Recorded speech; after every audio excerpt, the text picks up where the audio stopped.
o versículo 9 ele fala sobre a conversão de Saulo. E Paulo a gente conhece muito bem. A gente conhece muito bem a história de Paulo e também de Saulo. Mas quando eu estava lendo esse texto, algumas coisas me chamaram muita atenção. E algumas particularidades do versículo 9 são bases da vida cristã, que a gente não pode esquecer de maneira nenhuma. E eu anotei algumas aqui, que foram evidências da conversão de Saulo. Então eu anotei que a gente vai estar tratando sobre isso. Abram a Bíblia no capítulo 9 de Atos.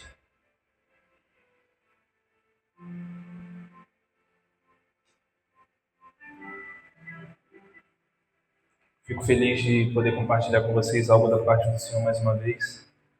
E a minha esperança, a minha expectativa é que o Senhor fale conosco. Eu quero ouvir a voz de Deus assim como vocês. E eu quero que Deus transmita a vocês aquilo que Ele transmitiu a mim quando Ele me fez estudar esse texto. E eu gostaria de fazer uma pequena oração. O Romulo já orou, mas uma pequena oração com você curva a sua cabeça. Pai, nós queremos te agradecer porque o Senhor é tudo em nós. Nós te amamos porque o Senhor nos amou primeiro. Nós te amamos porque o Senhor entregou o seu único Filho para que pecadores como nós, que não merecemos nada, nós merecíamos apenas a sua justiça, nós merecíamos apenas a condenação. O Senhor desceu, se fez homem, o Senhor sofreu, morreu por nós. Mas não apenas isso, o Senhor ressuscitou. E o Senhor nos ressuscitou consigo mesmo. E hoje, graças à sua bondade, nós nos assentamos nos lugares celestiais onde o Senhor está, Deus. Graças à sua misericórdia, nós podemos alcançar a misericórdia do Senhor. E nós te agradecemos por isso. Fale aos nossos corações, Deus. Em nome de Jesus. Irmãos, o Rômulo, na quarta passada, ele estava falando sobre 6, 7, 8, se eu não me engano. E aí, ele falou muito a respeito da perseguição que a igreja estava sofrendo naquele tempo. Estevão, ele foi o primeiro mártir da igreja. E depois da morte dele, começou uma perseguição desenfreada contra a igreja do Senhor. E naquele tempo, Saulo de Tarso era um dos homens responsáveis por essa perseguição. Nós vamos ler algumas coisas a respeito sobre ele agora. Mas uma coisa que me chama a atenção é que Saulo, no versículo 1, vamos ler o versículo 1. Saulo, mantendo ainda ameaças de morte contra os discípulos do Senhor, dirigiu-se ao sumo sacerdote e pediu-lhe cartas às sinagogas de Damasco, a fim de que se encontrasse alguns daquela seita, quer homens, quer mulheres, e os levasse presos a Jerusalém. Quando Estevão morre e a perseguição à igreja aumenta, na verdade, eu percebo algo um pouco diferente em Saulo. Porque Saulo ele tinha uma raiva, um ódio contra a igreja do Senhor. E uma coisa que me chama muita atenção é que toda essa perseguição que Saulo ele vai levantar contra a igreja, usando toda a sua influência, Saulo ele acreditava de todo o coração dele que ele estava fazendo o que era correto. Ele não estava fazendo isso porque ele queria matar, prender os cristãos, porque ele era mau ou porque Saulo ele acreditava que ele estava fazendo o que era correto. E isso me chama muita atenção. Vamos ler algumas coisas a respeito de Saulo. Saulo ele era judeu da tribo de Benjamim. Também era cidadão romano de nascimento. Na época isso lhe dava proteção e alguns privilégios, porque nessa época Roma subjugava o Estado de Israel. E por ele ser um cidadão romano, ele tinha privilégios. Saulo era letrado na lei. Ele era fariseu. Os fariseus eram zelosos. Era um grupo muito estudioso que observava a lei mais do que todos os outros. Saulo também foi ensinado aos pés de Gamaliel. Gamaliel foi um mestre muito respeitado naquele tempo. Ele era membro do Sinédrio e também era fariseu.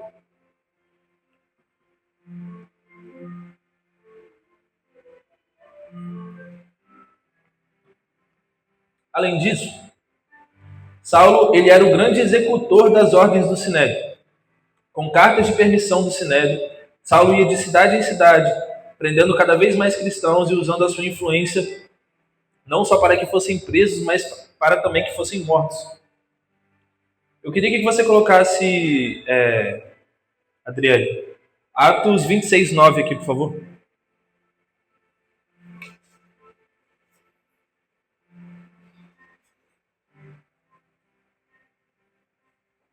Irmãos, olha o que Saulo diz quando ele está diante de um julgamento. Eu não vou me aprofundar nesse texto, que outra pessoa vai pregar sobre ele, mas eu só queria ler esse rapidinho.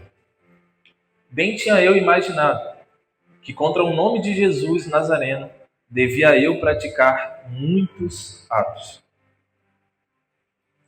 Então, uma coisa que me chama a atenção nesse texto é que não só a perseguição que Paulo ele levantou contra a igreja, mas Paulo ele acreditava que o nome de Jesus ele tinha que ser exterminado, de que todo o ensinamento que a igreja levantava sobre o nome de Jesus, ele tinha que ser exterminado, porque eles levavam esse ensinamento como um ensinamento muito perigoso. Porque naquela época, os judeus eles começaram a perceber que o ensinamento de Jesus, o ensinamento que a igreja estava pregando, muitas pessoas estavam se convertendo. Muitas. E aí, quando eles percebem isso, eles levantam uma perseguição contra a igreja. Porque, mesmo depois da morte de Jesus, e muitos dos judeus creram que o Senhor ele foi ressuscitado, mas não quiseram se render a isso, ainda assim eles se apegaram à vida antiga que eles tinham, à vida religiosa que eles tinham. E aí, por ciúmes, irmãos, por ciúmes, eles se levantam contra a igreja do Senhor e contra o nome do Senhor. Então, vamos ao texto, versículo 3. Aproximando ele de Damasco na sua viagem, de repente o cercou um resplendor de luz do céu, e caindo por terra, ouviu uma voz que dizia: Saulo, Saulo, por que me persegues? Ele disse: Quem és, Senhor? Respondeu o Senhor: Eu sou a Jesus, a quem tu persegues. Irmãos, lendo esse texto aqui, esse texto ele diz que Paulo, quando ele vai de encontro a Damasco, alguns cristãos tinham fugido para lá por causa da perseguição. E aí, quando Paulo ele está indo direto para o caminho, um versículo em Atos mais para frente vai revelar que a hora que o Senhor ele se revela a Paulo é a hora em que o sol está mais forte durante o dia. E mesmo assim, a luz do Senhor ele cega todos aqueles que estão ali. E Paulo ele cai no chão diante da luz do Senhor e ele diz: Quem és, Senhor? E aí Jesus diz: Eu sou Jesus, a quem você está perseguindo. Uma coisa que eu acho muito interessante aqui é que quando o Senhor ele se revela a Paulo, ele diz que ele está perseguindo ele. Mas Paulo, na verdade, ele perseguia a igreja. E ali o Senhor revela a Paulo a profunda e íntima relação que o Senhor tinha com a igreja. E ele revela ao coração de Paulo de que perseguir a igreja era persegui-lo. E uma coisa que me chama a atenção nesse texto é que Paulo, quando ele cai ao chão, eu fiquei pensando nisso durante algum tempo, porque isso falou muito comigo. Quando Paulo ele cai diante da glória do Senhor, não apenas o corpo físico de Paulo cai no chão, mas toda aquela ideia, todas aquelas convicções que ele tinha a respeito da igreja do Senhor e da pessoa de Jesus Cristo, elas também caem no chão. O Senhor derruba toda a ideia que Paulo tinha de que ele achava que estava fazendo a coisa correta. E uma coisa que me chama muita atenção aqui é que quando Paulo ele se coloca diante do Senhor, ele não vê apenas o Senhor, mas ele vê ele mesmo. Porque, eu não sei vocês, irmãos, mas quando eu me encontrei com o Senhor pela primeira vez, eu vi quem eu era. É só diante do Senhor que nós podemos ver o nosso real estado. Quando eu me coloquei diante do Senhor pela primeira vez, eu olhei para mim mesmo e disse, meu Deus, então era isso que eu era. Era desse jeito que eu estava. Eu achava que eu estava fazendo a coisa correta, eu não sabia que eu estava nesse caminho. Mas quando o Senhor ele se revelou a mim, e foi por isso que eu fiquei pensando nisso. Porque a conversão de Paulo ela me fez lembrar muito de quando eu me encontrei com o Senhor. Não que eu seja parecido com Paulo, mas quando eu estava vivendo a minha vida, lá nos meus 15 anos, eu não tinha pensamentos no Senhor, eu não tinha perspectivas de viver uma vida com o Senhor. E aí, um certo dia, o Senhor ele se revelou a mim. E quando o Senhor se colocou diante de mim, eu disse, Pai, como pode? Eu não sabia que eu era assim. E mesmo assim, irmãos, quando o Senhor ele se revela a nós, quando Ele mostra toda a sujeira que existe em nosso coração, quando Ele mostra que as nossas vestes estão sujas, Ele não nega você. Ele não te nega. E quando eu tive esse encontro com o Senhor, por muitos dias eu não soube o que dizer. Eu sempre tive contato com um lar cristão quando eu era menor, mas eu nunca tinha tido um encontro genuíno com o Senhor. E quando o Senhor se revelou a mim, eu fiquei, Senhor, por que o Senhor está se revelando a mim? Eu não mereço ser salvo pelo Senhor. Agora que o Senhor me mostrou quem eu era, olha só como eu estou. Eu não mereço isso. E aí, uma das coisas que nós vamos tratar aqui hoje é sobre arrependimento, que é um dos pilares da vida cristã. E lendo esse texto, eu queria compartilhar algo com vocês. O arrependimento, ele significa retorno, voltar para o caminho correto, após um desvio. É a resposta a uma falha, como o desejo de viver uma vida digna, abandonando as más obras e não praticando mais. Irmãos, quando Paulo ele se encontra com o Senhor no caminho para Damasco, eu fico pensando as coisas que passaram na mente dele. Saulo, como um dos maiores perseguidores da igreja, ele encontra com o Senhor, ele vê que aquele Cristo era real, que estava vivo, que estava diante dele. E aí ele fica, meu Deus, o Senhor está aqui, o Senhor é real, e tudo que eu estava fazendo até agora estava errado. E aí o Senhor ele dá uma ordem para Paulo, levanta-te, entra na cidade, e lá te será dito o que convém fazer. Os homens que iam com ele pararam espantados, ouvindo a voz, mas não vendo ninguém. Saulo levantou-se da terra e, abrindo os olhos, não via coisa alguma. Guiando-o pela mão, conduziram-no para Damasco. Eu acho interessante que o destino de Paulo era Damasco, porque ele tinha pegado cartas para ir até essa cidade e os cristãos que ele encontrasse lá ele levaria cativos e talvez com a sua influência alguns até seriam mortos, assim como Estevão foi. Mas agora Paulo estava indo para Damasco com outro propósito. Quando o Senhor ele encontra Paulo no meio do caminho, ali começa o processo de conversão de Paulo. E a conversão, ela significa mudança de caminho, mudança de rota. E nós podemos ver claramente na vida de Paulo que o caminho que ele estava trilhando, o Senhor o obrigou, o Senhor ministrou o coração dele, e ali começa um processo de arrependimento, e ele dá meia volta, e mesmo ainda indo para Damasco, agora ele está indo por um motivo diferente. Não existe conversão sem arrependimento. Não existe arrependimento se não abandonarmos as más obras. E não existe arrependimento sem o Espírito Santo. Coloca para mim, por favor, João 16:8.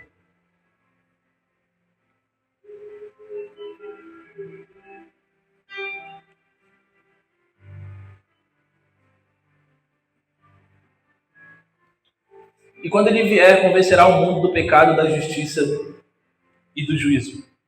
Irmãos, o encontro que Paulo teve com o Senhor, todo o conhecimento que ele tinha, toda a influência que ele tinha, tudo que ele era em Israel, nada disso ia convencê-lo do que ele estava fazendo era errado. Porque quando nós nos encontramos com o Senhor, quando o Senhor mostra quem nós somos, isso só se dá por conta do Espírito Santo. Quem convence o homem do pecado, da justiça e do juízo é o Espírito do Senhor. Eu não consigo olhar para mim mesmo e dizer, eu estou em pecado, sem a influência do Espírito Santo de Deus. E isso também não pode acontecer na vida de vocês. Todas as pessoas que se convertem ao Senhor, elas se convertem por influência do Espírito Santo. E isso não é uma exceção. Então vemos que quando Paulo cai diante da pessoa de Jesus, caem por terra todas as mentiras e convicções erradas que ele tinha a respeito de Cristo e sua igreja. Coloca para mim também Isaías 6:1.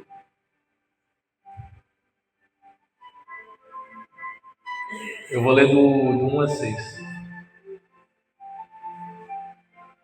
No ano em que morreu o rei Uzias, eu vi também o Senhor assentado sobre um alto e sublime trono, e a cauda do seu manto enchia o templo. Serafins estavam por cima dele, cada um tinha 6 asas, com 2 cobriam os rostos e com 2 cobriam os seus pés, e com 2 voavam. E clamavam uns aos outros, Santo, Santo, Santo é o Senhor dos exércitos, e toda a terra está cheia da sua glória. E os umbrais das portas se moveram, a voz do que clamava a casa se encheu de fumaça. Então disse eu, ai de mim, pois estou perdido, porque sou um homem de lábios impuros e habito no meio de um povo de impuros lábios, e os meus olhos viram o Rei, o Senhor dos exércitos. Irmãos, quando Paulo ele tem um encontro com o Senhor no caminho para Damasco, na hora eu lembrei desse texto. Porque Paulo, quando ele vê o Senhor, ele vê o estado em que ele estava, e isso eu tenho certeza que aconteceu com todos nós. Quando nós nos encontramos com o Senhor pela primeira vez, quando eu me encontrei com o Senhor pela primeira vez, depois eu fui ter contato com esse texto, eu disse, meu Deus, ai de mim. Ai de mim, porque quando eu vivia uma vida de pecado, quando eu vivia uma vida, Deus, em que eu não te conhecia, o meu pensamento é como se ele não pensasse em Deus, como se toda a vida que eu vivesse, ela fosse apenas uma vida à parte, como se o Senhor não existisse. Mas quando o Senhor se encontrou comigo, e eu tive noção de quem eu era e de quem o Senhor era, e de quem Ele queria que eu fosse, o meu pensamento foi esse. Ai de mim. Porque o Senhor, Ele, sendo tão grande, tão misericordioso, Ele olhou para mim e as suas mãos, elas me limparam, elas me levantaram de um estado totalmente caído. Assim como aconteceu com Paulo. E uma coisa interessante é que, vamos ler aqui o versículo 10.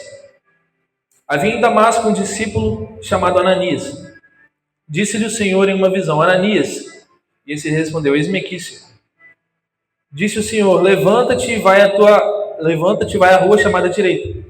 Pergunta em casa de Judas por um homem de Tarso chamado Saulo, pois ele está orando. Numa visão ele viu que entrava um homem chamado Ananias, impunha-lhe as mãos para que ele tornasse a ver. Irmãos, Paulo ele começa a ter um processo de arrependimento no Senhor.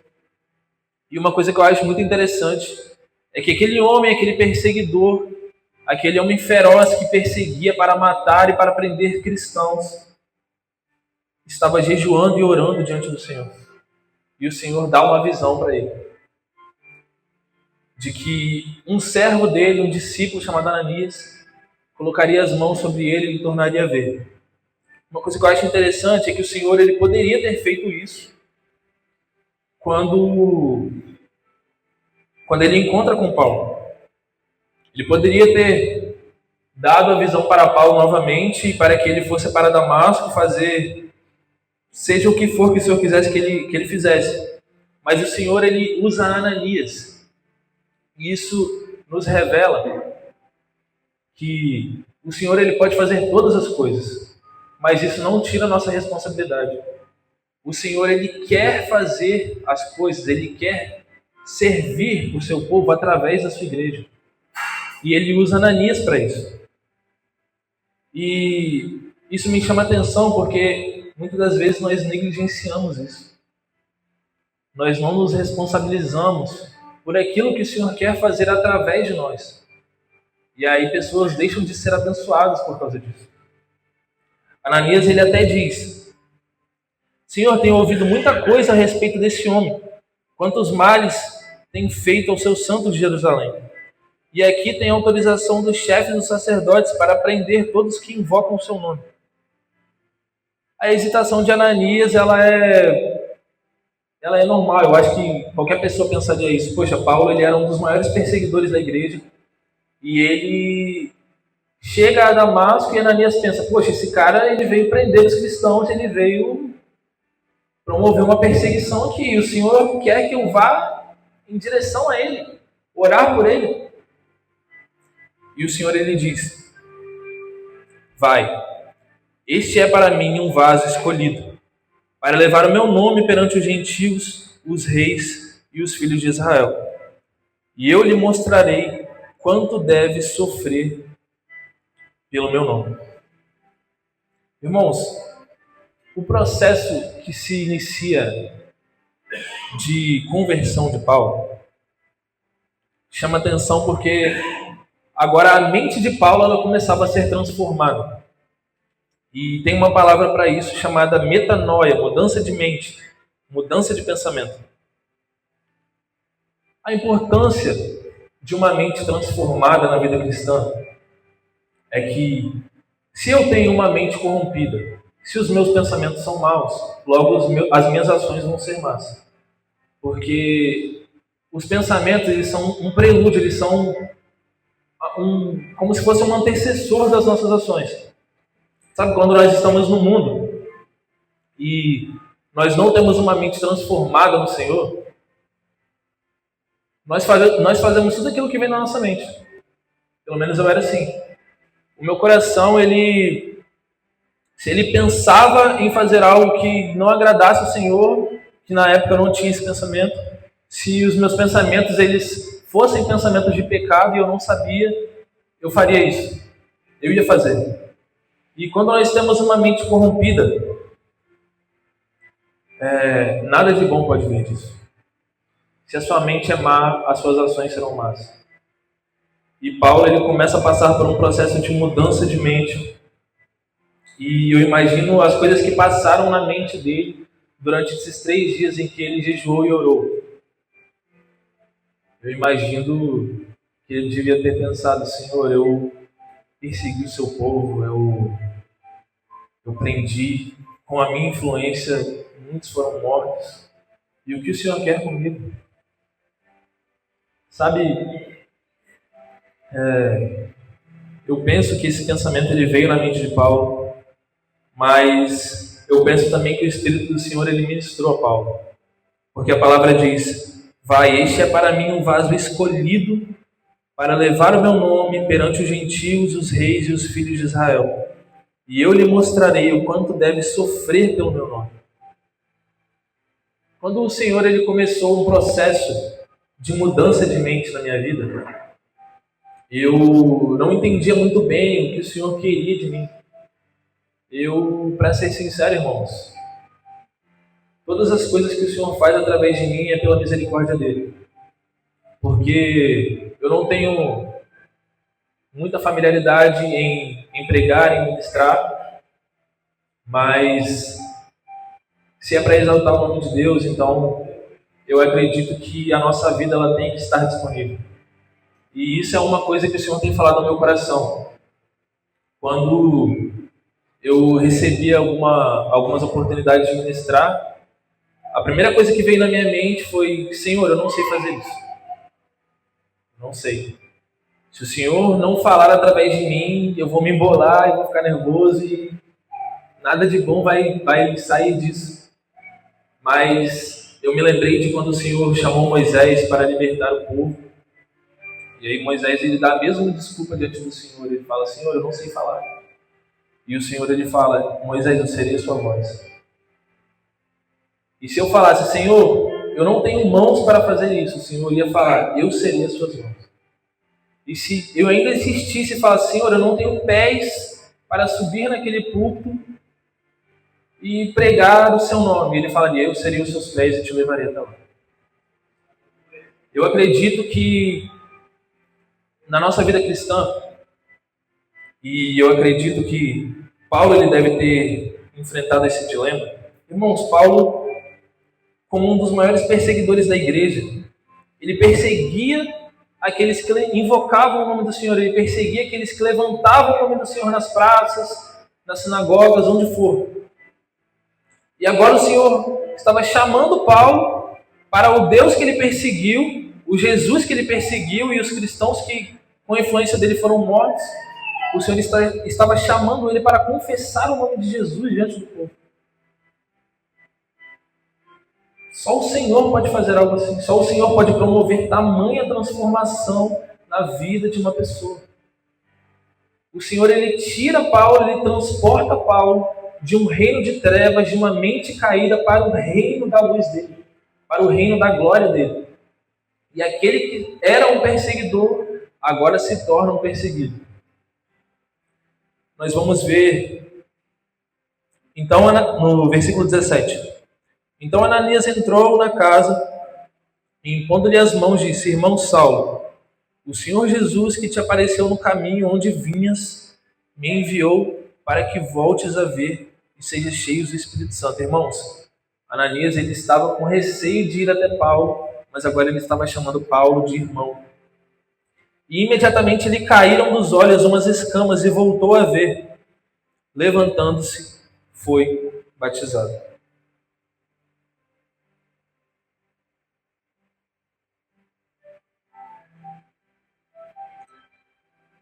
E aí, uma coisa que me chama a atenção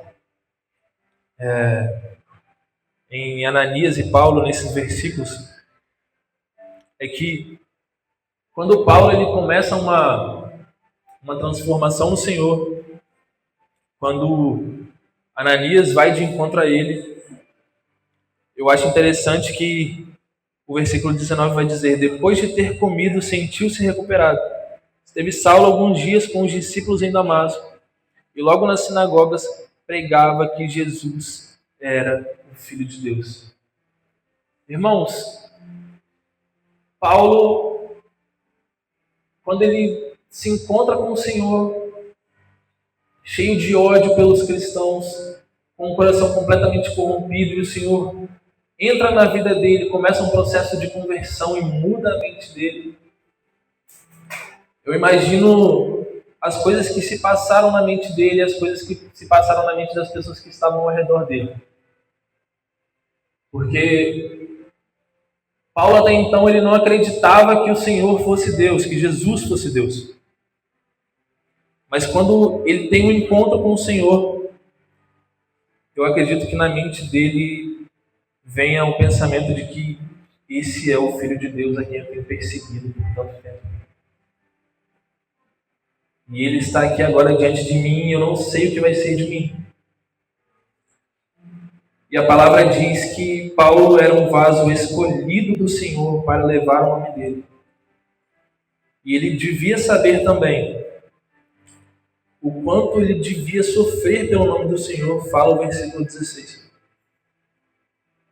E aí, eu me lembrando de um momento em que eu me converti, eu pensava: Senhor, o que o Senhor quer que eu faça?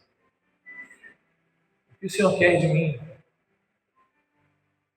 Eu Sou um homem que não tem muita familiaridade com o Senhor, assim como muitos novos convertidos que chegam ao Senhor. E aí a palavra que vinha no meu coração e que vem até hoje é: eu preciso de um coração disponível. Eu preciso que você tenha um coração disponível para mim. Não importa o que você vai fazer agora, mas eu preciso que você tenha um coração disponível para mim. Eu preciso que você se coloque em um lugar em que eu possa te achar. Não precisa fazer nada agora. Eu preciso que você se coloque em um lugar de relacionamento para que eu possa te encontrar.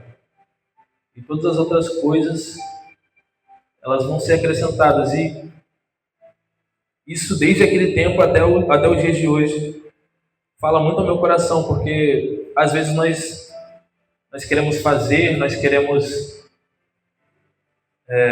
estar em muitas programações, mas a verdade é que a coisa mais importante, irmãos, é o relacionamento com o Senhor. É quando nós nos colocamos em um lugar secreto e ali nos encontramos com o Senhor, nós o vemos face a face e Ele fala aos nossos corações. Porque as programações, os trabalhos são muito importantes, mas aquilo que é mais importante é Cristo em nós. Quando o Senhor ele se encontra conosco, quando o Senhor ele tem um relacionamento profundo conosco, as outras coisas elas são evidências. Mas se eu não tenho um relacionamento com o Senhor, se eu não conheço o Senhor e se Ele não me conhece no lugar secreto, as programações elas se tornam apenas coisas vazias. Eu não consigo, sem ter uma vida com o Senhor, sem ter uma comunhão com o Senhor, chegar diante de vocês e entregar algo da parte do Senhor para vocês.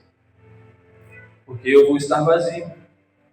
Não vou estar em comunhão com Cristo. Eu não tenho a presença do Senhor para entregar a vocês. Mas quando nós nos colocamos diante da presença do Senhor, quando nós nos colocamos em um lugar em que o Senhor é tudo em nós, todas as outras coisas, elas se tornam evidências de que o Senhor é na nossa vida. E todos que ouviram estavam espantados e diziam: não é este que em Jerusalém perseguiu os que invocavam este nome?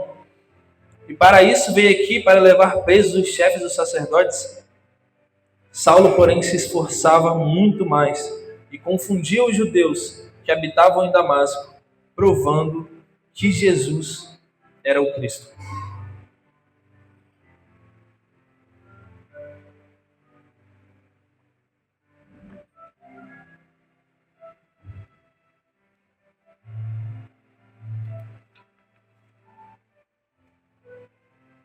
Irmãos, algumas evidências que surgiram na vida de Paulo, nós podemos trazer para a nossa vida.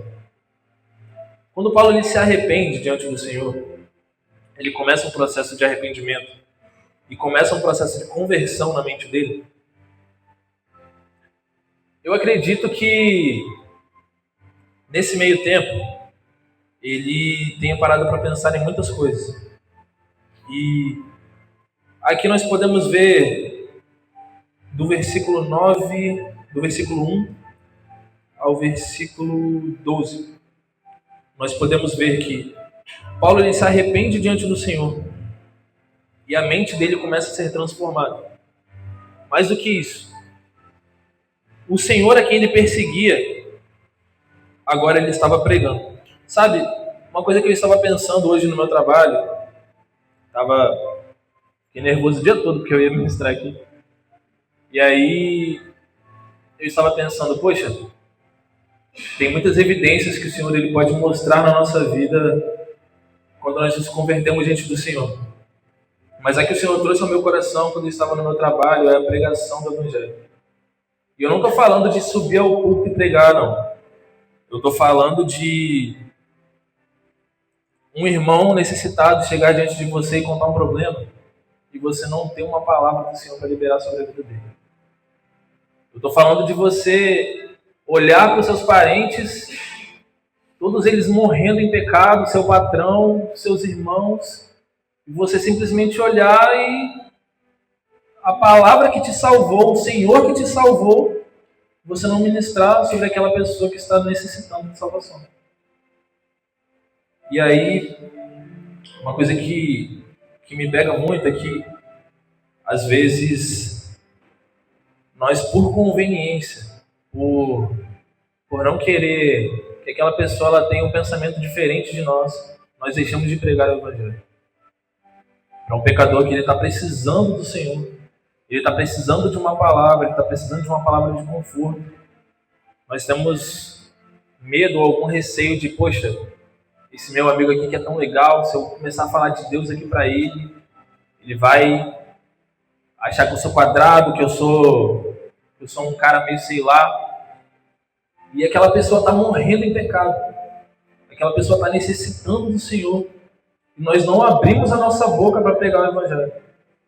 E aí pode passar na nossa mente, poxa, eu escuto isso toda semana. Mas a gente não faz. A gente escuta toda semana que nós temos um chamado universal do Senhor e de pregar o Evangelho a toda criatura. Mas mesmo sabendo, quando o Senhor ele quer isso de mim, quando ele me quer disposto para pregar o Evangelho, eu fecho a minha boca. Eu nego aquela pessoa a salvação.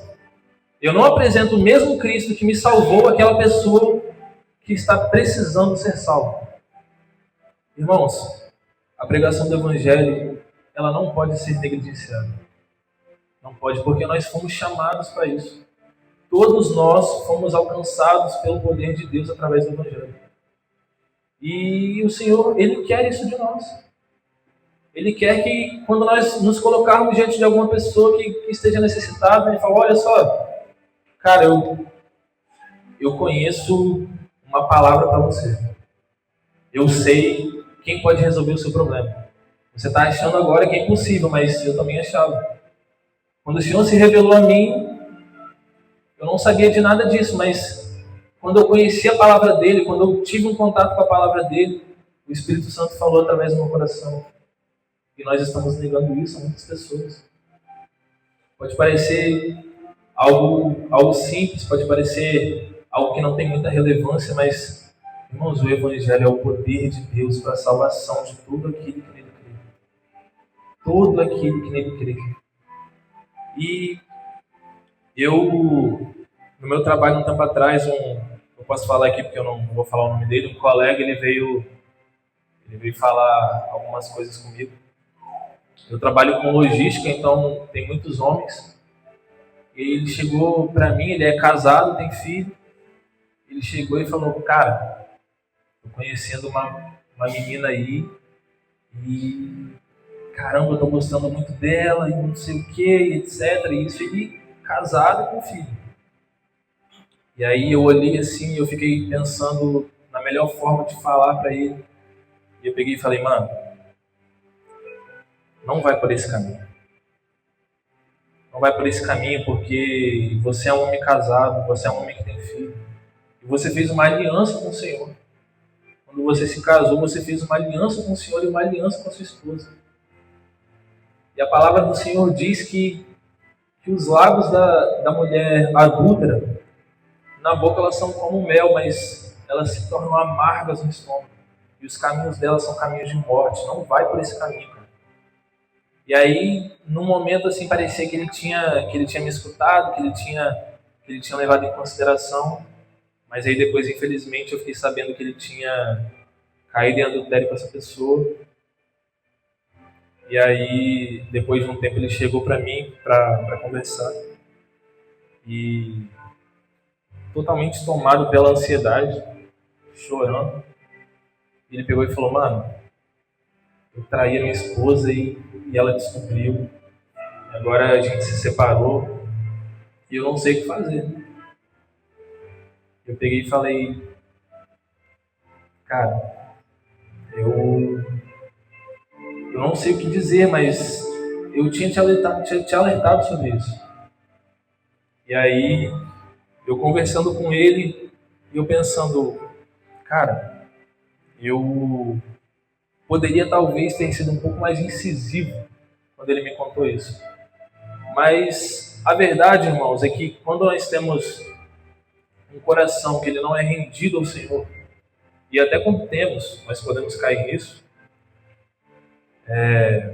nós não levamos muito em consideração a palavra do Senhor.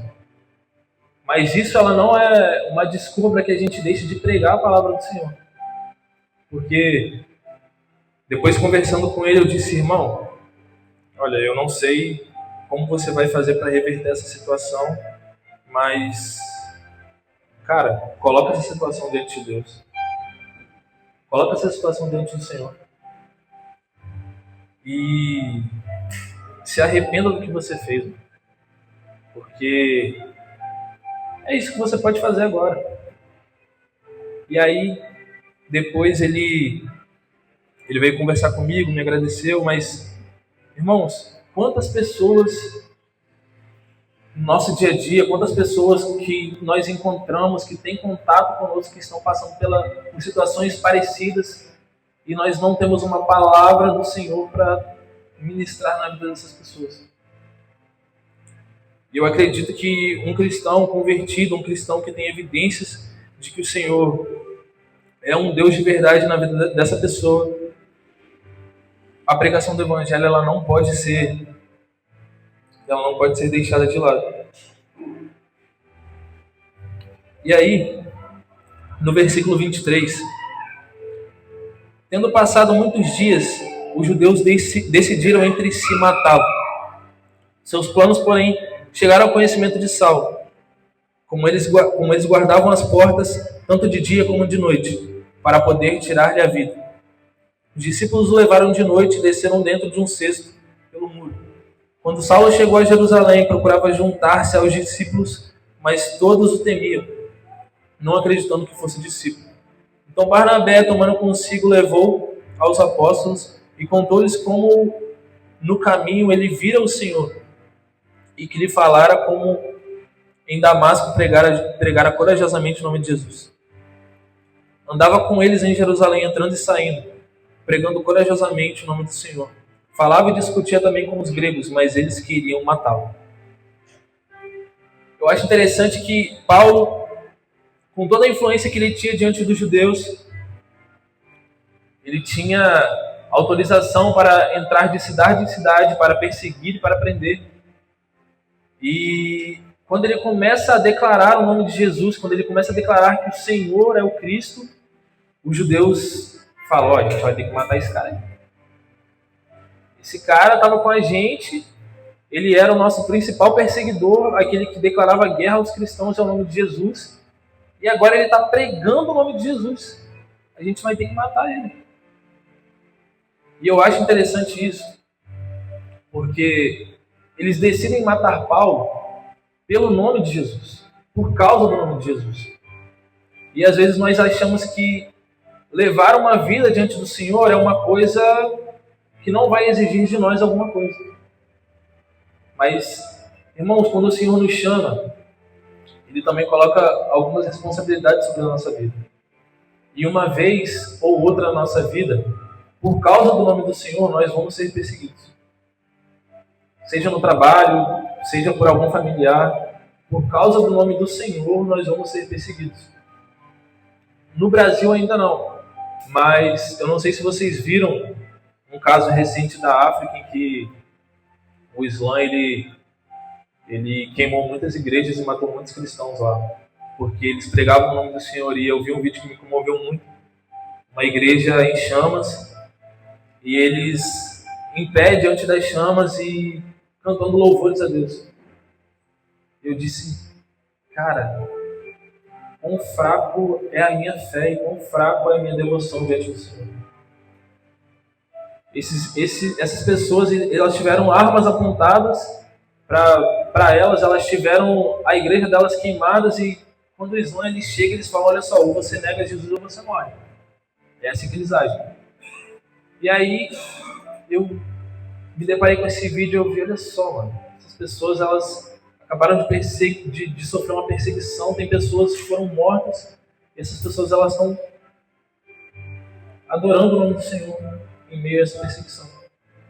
E eu, no meu dia em paz que eu tenho aqui em Vila Velha, quando alguém fala alguma coisa errada para mim, eu já falo assim, essa pessoa está me perseguindo.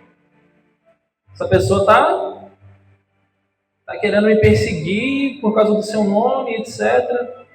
Mas, irmãos, nós somos fracos diante do Senhor. Nós somos fracos, essa é a verdade. E quando eu me deparo com essa palavra, algo que vem ao meu coração é que o Senhor, Ele quer que a gente se responsabilize mais. Mas não só pelas programações, não só pela pregação do Evangelho, não só por coisas que a gente pode fazer, mas o Senhor, Ele está nos chamando para um lugar secreto. O Senhor, Ele quer que você se responsabilize mais com a presença dEle. O Senhor, Ele quer que eu me responsabilize mais com a presença dEle. E Ele tem me falado isso há alguns dias já, eu não sei se vocês perceberam, mas algumas ministrações aqui, todas elas têm algo em comum. O Senhor quer mais de nós no lugar secreto.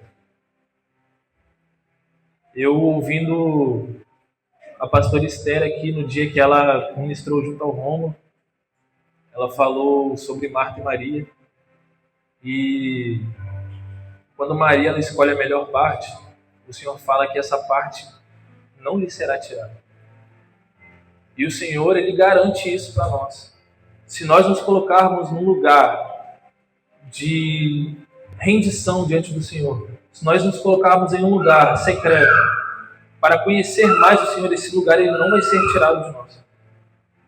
Porque é lá que o Senhor quer nos encontrar. E quando esses homens decidem matar Paulo, eu acredito que no coração dele até passou até uma felicidade. Porque o coração dele já não era o mesmo. Os pensamentos dele já não eram os mesmos. O Cristo que ele rejeitava, agora era o Cristo que ele pregava. E quando ele descobre, penso eu, que ele estava sendo perseguido, eles queriam matá-lo pelo nome de Cristo, ele pensa, alguns dias atrás eu estava perseguindo esses cristãos, alguns dias atrás eu estava perseguindo esse Jesus e agora eu estou sendo perseguido por amor a ele. E isso é uma coisa que ela diz muito sobre a responsabilidade que a igreja ela tem que ter diante do Senhor. Sabe, o Senhor, Ele nos garante que as portas do inferno elas não prevalecerão diante da igreja por causa do amor que o Senhor tem conosco. E aí, às vezes, por coisas tão banais, por coisas tão simples, nós desistimos ou nós vacilamos na caminhada com o Senhor, porque achamos que o fardo está pesado demais, que nós não conseguimos, que o Senhor exige muito de nós. Mas a verdade é que o que o Senhor mais exige de você, o que o Senhor mais quer exigir de você, é que você conheça Ele, é que você esteja num lugar secreto. Caminhando para o capítulo 10, nós vamos ler no capítulo 1, no versículo 1. Havia em Cesareia um homem chamado Cornélio, centurião da corte conhecido como italiano. Ele era piedoso e temente a Deus. Com toda a sua família, dava muitas esmolas ao povo. Continuamente orava a Deus. Esse homem, quase às 3 horas da tarde, viu claramente uma visão de um anjo. Se aproximava dele e dizia, Cornélio. Cornélio, muito atemorizado, olhou para ele e perguntou, que é, Senhor? Respondeu-lhe o anjo, as suas orações e as suas esmolas têm subido para a memória diante de Deus. Irmãos,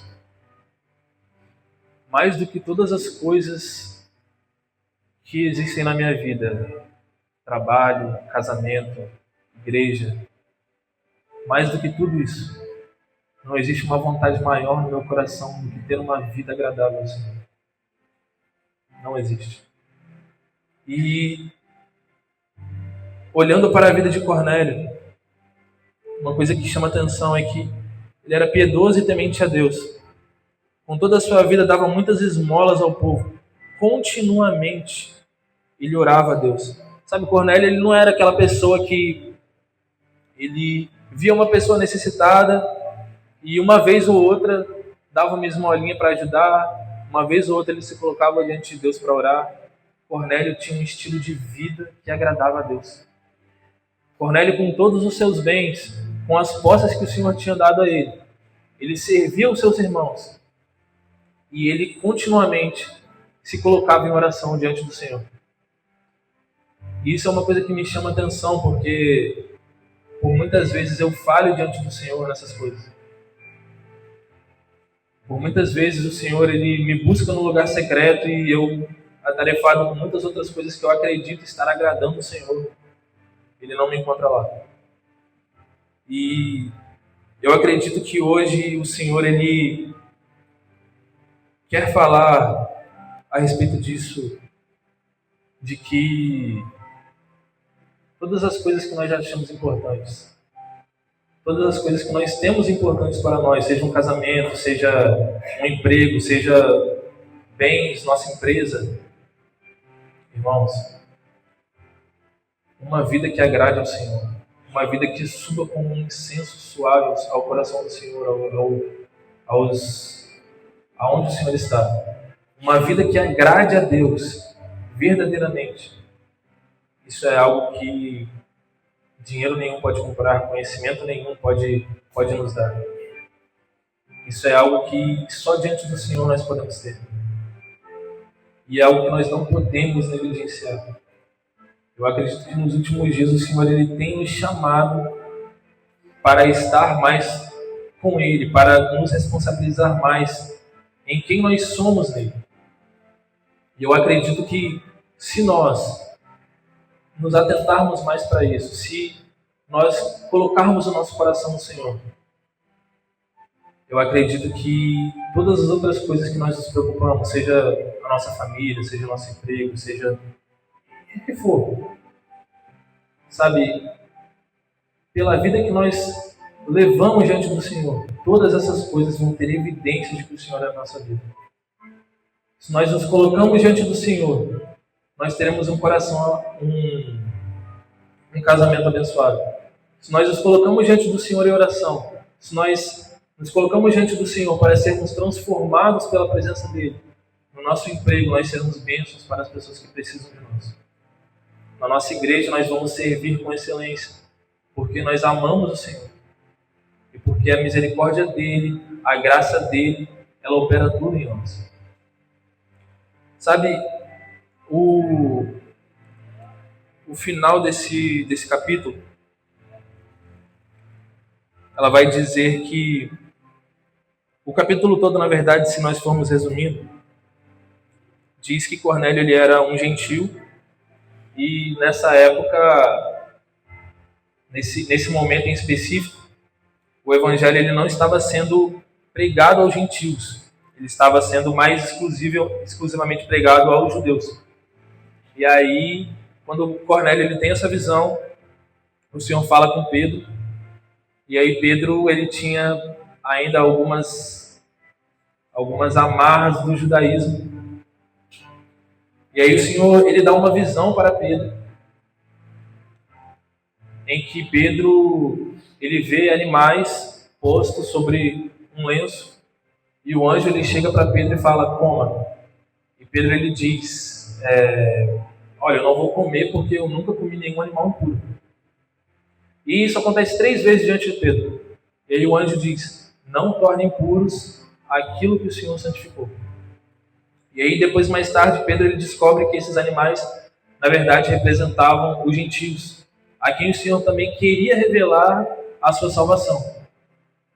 E aí quando Pedro chega à casa de Cornélio, ele vê todo aquele povo reunido, e aí ele começa a pregar o evangelho. E de repente o Espírito do Senhor ele cai sobre aquelas pessoas, eles são batizados, o Espírito do Senhor enche todos eles. E aí Pedro ele diz, verdadeiramente eu vejo que o Senhor não faz acepção de pessoas.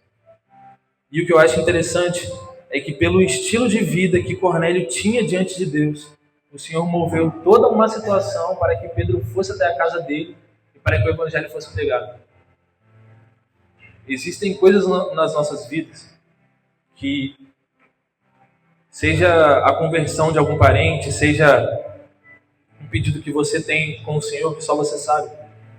Irmãos, isso só vai acontecer, essas coisas as coisas secundárias que nós colocamos diante do Senhor, elas só vão acontecer quando o Senhor ele tiver todo o seu coração. Porque o Senhor ele está mais interessado agora em transformar o seu coração, em ter um relacionamento com você, do que pensar nas coisas secundárias que você está pedindo para Ele. E quando isso veio à minha mente, eu falei, poxa Deus, eu me perdoa por isso. Eu tenho pedido diante do Senhor coisas que não são valiosas para mim agora. E o Senhor, Ele começou a revelar ao meu coração de que uma vida que agrade a Ele é uma coisa mais valiosa do que todas as coisas. Uma vida que agrade o Senhor, uma vida diante do Senhor, uma vida de piedade, uma vida de temor a Deus, uma vida de nos encontrar com o Senhor no lugar secreto continuamente. É a vida mais preciosa que nós podemos ter diante do Senhor. E eu queria agora que você curvasse a sua cabeça e que você elevasse seus pensamentos a Deus. Pai, nós nos preocupamos com tantas coisas, Deus. Mas o Senhor revelou aos nossos corações, Deus, de que nós precisávamos do Senhor. O Senhor nos encontrou, Deus, quando ninguém mais queria encontrar. O Senhor veio ao nosso encontro, Deus, quando nós achamos que éramos apenas lixo. E o Senhor colocou a sua mão em nós, Deus. O Senhor nos levantou e nos transportou do reino das trevas para o reino da sua gloriosa luz. E nós somos gratos a Ti por isso, Deus. Nós somos gratos mais do que isso, porque mais do que nós mesmos, o Senhor quer nos encontrar no lugar secreto. Mais do que a nós mesmos, o Senhor quer ter uma vida relacional conosco, Deus. E hoje, Deus, nós queremos nos responsabilizar por isso. Nós queremos dizer, Senhor, eu estou aqui. Senhor, eu estou aqui diante do Senhor. Eu não vou mais ser irresponsável com a minha vida diante de Ti. Eu vou comparecer, Deus. Quando o Senhor me chamar, eu vou estar lá. Eu quero ter uma vida relacional contigo, Jesus. Eu quero me encontrar com o Senhor. Eu quero que a minha mente seja transformada pelo Seu Evangelho. Eu quero poder ter uma palavra, Deus. Eu quero poder ajudar todos aqueles, Deus, que necessitam ouvir o Seu nome. Todos aqueles que estão gritando, Deus, em suas almas pelo nome do Senhor Jesus. Eu seria essa pessoa que levará o Seu Evangelho a essas pessoas. Eu me colocarei nesse lugar, Deus. Eu me colocarei nesse lugar de responsabilidade. Usa-me, Deus. Mas mais do que isso, Senhor, que nós sejamos aprovados diante do Senhor, assim como Cornélio foi. Porque isso é mais importante do que ser usado pelo Senhor, Deus. Nós queremos ser aprovados por Ti, Deus. Nós queremos que o nosso coração diante do Senhor suba com um incenso suave, Deus. Nós queremos que a nossa vida agrade ao Senhor, Deus, assim como a vida de Cornélio agradou a Ti, Deus. Nós queremos que na Sua memória, Deus, a nossa vida seja uma vida de devoção ao Senhor, que nós sejamos lembrados pelo nosso coração rendido a Ti, Deus. Que o Senhor tenha misericórdia de nós, Deus, e que o Senhor continue fazendo, Deus, em nós, na Sua obra. Que o Senhor, Deus, seja tudo em nós. Em nome de Jesus.